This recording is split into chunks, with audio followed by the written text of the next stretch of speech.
Monday morning, time now is 6:53. Here's a look at some of your top stories. So there have been no new presumptive positive cases of coronavirus in Rhode Island since Friday. So the number in the Ocean State remains at 3. Meanwhile, Massachusetts health officials say they have had 28 presumptive positive cases, 15 new ones reported over the weekend, all connected to a Biogen conference in Boston late last month. Connecticut has reported its first presumptive case. At least 21 people on board the Grand Princess cruise ship have tested positive for the coronavirus. The ship expected to dock in Oakland today after being held at sea for days. 3,500 passengers and crew on board will undergo a 14-day quarantine nationally.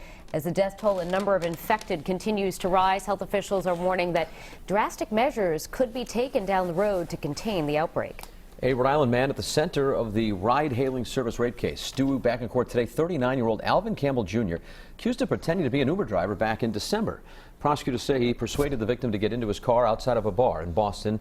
They say he then drove to Cumberland and raped her. Campbell's scheduled to be arraigned on several charges, including kidnapping and rape. He has pleaded not guilty.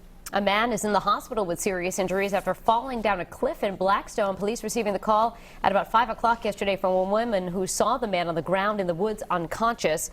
The rescue required all fire personnel, and the victim was transported by helicopter to UMass with serious head and leg injuries. The victim still hasn't been identified. Fallen Worcester firefighter will be posthumously honored for his heroics. In April, Lieutenant Jason Menard will receive the 2020 Ray Downey Courage and Valor Award for his efforts to save a fellow firefighter while battling a house fire in November. Menard threw fellow firefighter Christopher Pace out of a window to get him to safety. Menard did not escape the flames himself, dying in the line of duty at just 39 years old. The Democratic presidential hopefuls are racking up endorsements as California Senator Kamala Harris became the 8th former candidate to back Joe Biden. Bernie Sanders countered with an endorsement from civil rights leader Jesse Jackson.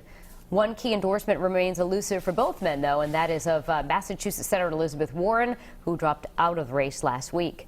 Those are your top stories on this Monday morning. You can always check for updates on the news app or WPRI.com.